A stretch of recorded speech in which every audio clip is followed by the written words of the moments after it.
ముఖ్యమంత్రి బట్టి విక్రమార్క గారు కేవీపీ రామచంద్రరావు తదితరులు యువకులు పోలీసారు.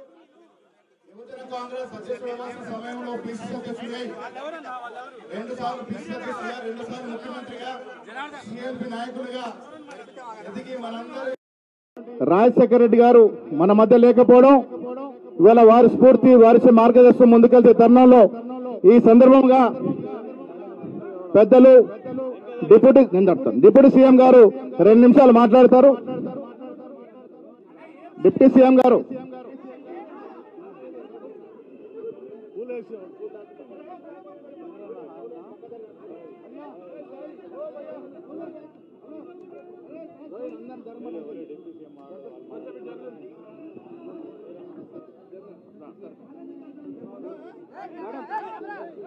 హలో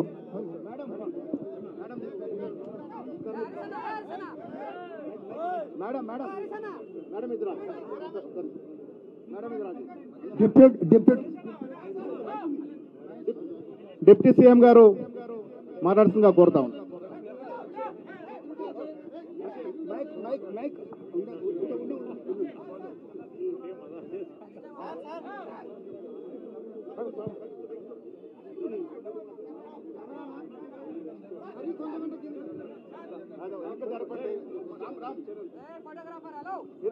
కెమెరా ఏం లాభం ఇది ఇంకా చెప్పాలా? దయచేసి ప్లీజ్ ఇంకా జరగడమ్మా, ప్లీజ్ జరపండి, ఇంకా జరపండి,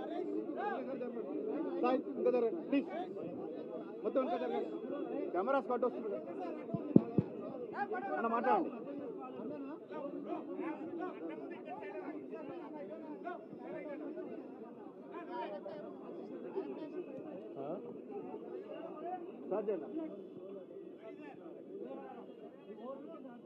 అందరి అభిమాన నాయకుడు,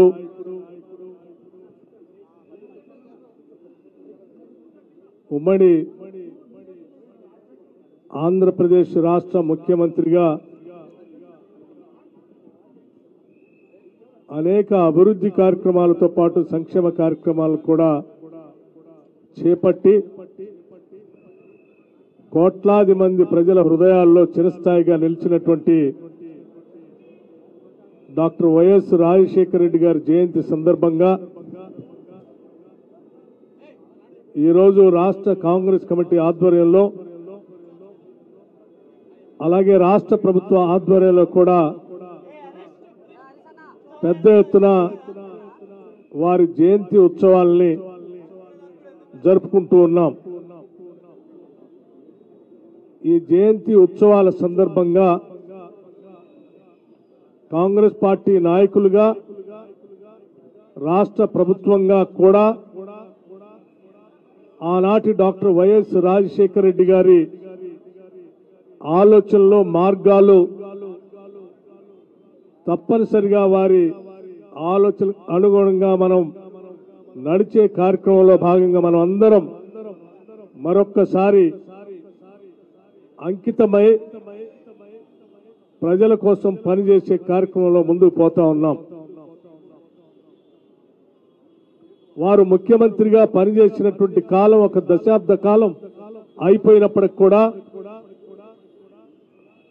చిరస్థాయిగా ప్రజల హృదయాల్లో కానీ, రాష్ట్రంలో కానీ, దేశంలో కానీ వారి పాదముద్రలు ఇంకా మన అందరికీ కనిపిస్తూనే ఉన్నాయి. దానికి కారణం అభివృద్ధిని, సంక్షేమాన్ని రెండిట్ని కూడా 2 కళ్ళలాగా తీసుకొని ముందుకు తీసుకొని పోవటమే దానికి ప్రధాన కారణంగా మనం అందరం చూస్తా ఉన్నాం.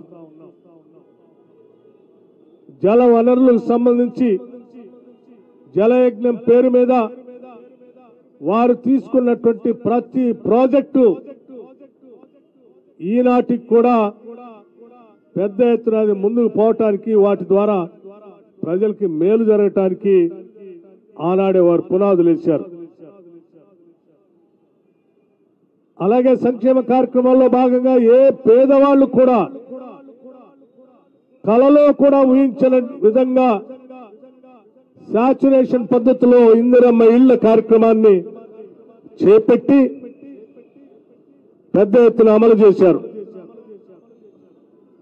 ఎవరు ఊహించని స్థాయిలో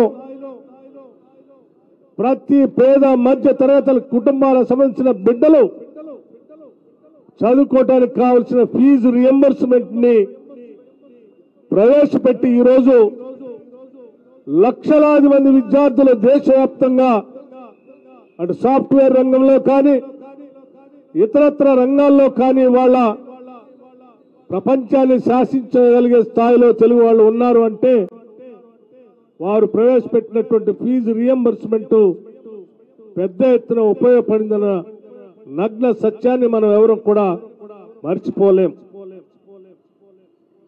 అలాగే పేదవాళ్ళందరూ కూడా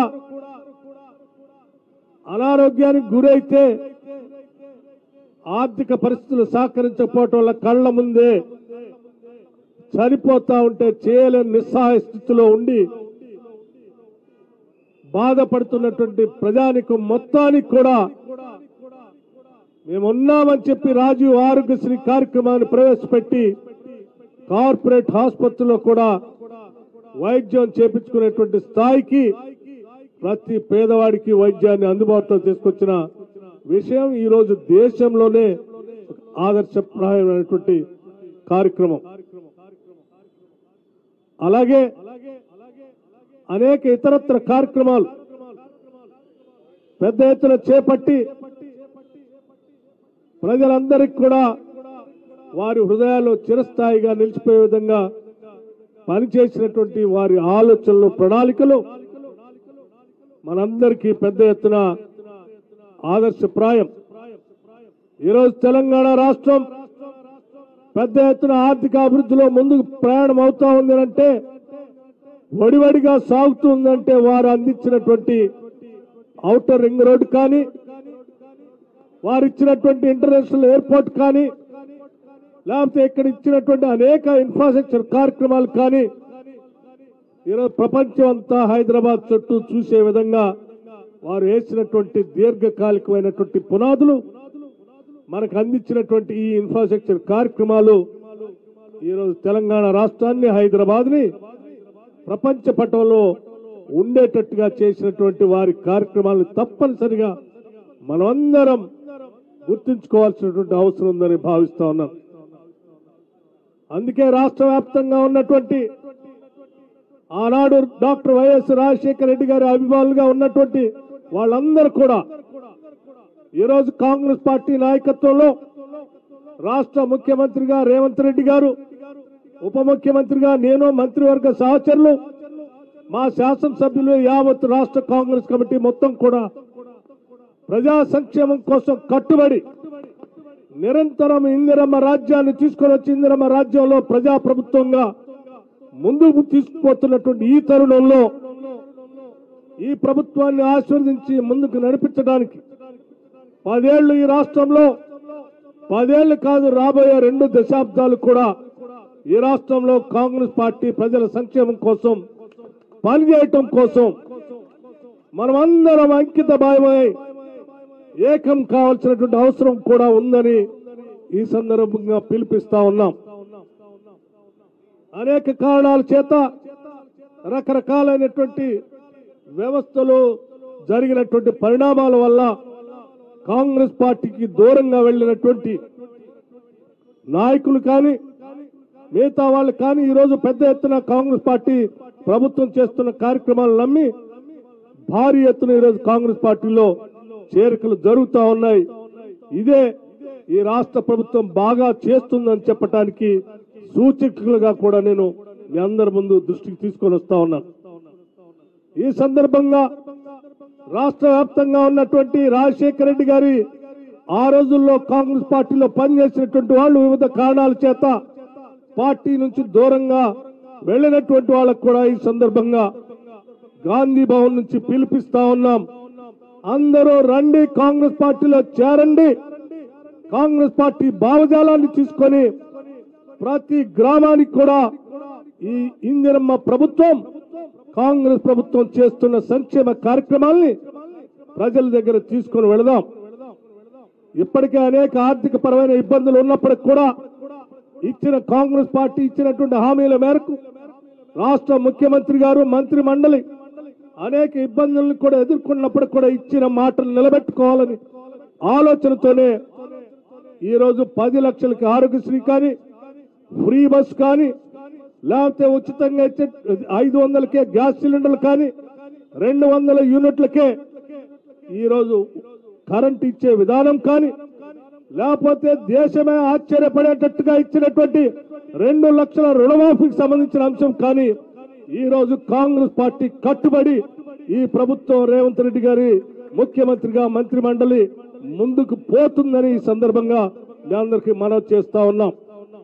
ఎన్ని ఇబ్బందులు వచ్చినా, ఎన్ని రకాల ఆటంకాలు కలిగించినా, ఆర్థిక పరమైనటువంటి ఇబ్బందులున్నా తప్పనిసరిగా ముఖ్యమంత్రి గారు ఆగస్టు 15 లోపల రుణమాఫీ చేస్తామని ఎన్నికల సందర్భంగా వారు ఇచ్చినటువంటి వాగ్దానాన్ని నిజం చేసేటట్టుగా ఈ ప్రభుత్వం నిజం చేస్తుందని చెప్పి ప్రజలందరికీ కూడా ఈ సందర్భంగా గుర్తు చేస్తూ ఎక్కడ వెనకడుగు వేయం, ఇచ్చిన హామీలన్నింటినీ కూడా అమలు చేస్తాం. ప్రతి కాంగ్రెస్ కార్యకర్త నాయకుడు తల ఎత్తుకొని గ్రామాల్లో తిరిగేటట్టుగా ఈ ప్రభుత్వం పనిచేస్తుందని చెప్పి మీ అందరికీ మాటిస్తూ అందరికి కూడా విజ్ఞప్తి చేస్తున్నాం. రండి, కలిసి పనిచేద్దాం, సంక్షేమం కోసం ముందుకు నడుద్దాం. దూరంగా ఉన్నటువంటి ఆనాటి కాంగ్రెస్ నాయకులందరికీ కూడా రమ్మని ఈ సందర్భంగా మీ అందరికీ మనస్ఫూర్తిగా ఆహ్వానిస్తూ మరొక్కసారి రాజశేఖర్ రెడ్డి గారు చేసినటువంటి కార్యక్రమాలన్నింటినీ కూడా ప్రజలకు గుర్తు చేస్తూ ఇంకా మరెన్నో సంక్షేమ కార్యక్రమాలు రాహుల్ గాంధీ గారి నాయకత్వంలో, సోనియా గాంధీ గారి సూచనలతో, మల్లికార్జున్ ఖర్గే గారి సారథ్యంలో ఈ కాంగ్రెస్ ప్రభుత్వం పెద్ద ఎత్తున ఇచ్చిన ప్రతి హామీని ముందుకు తీసుకొని పోతుందని సవినయంగా మనవి చేస్తూ మనందరం మరొక్కసారి ఆ ఆలోచన అంకితమవుదామని చెప్పి తెలియజేస్తూ ముగిస్తా ఉన్నాను. జై హింద్, జై కాంగ్రెస్.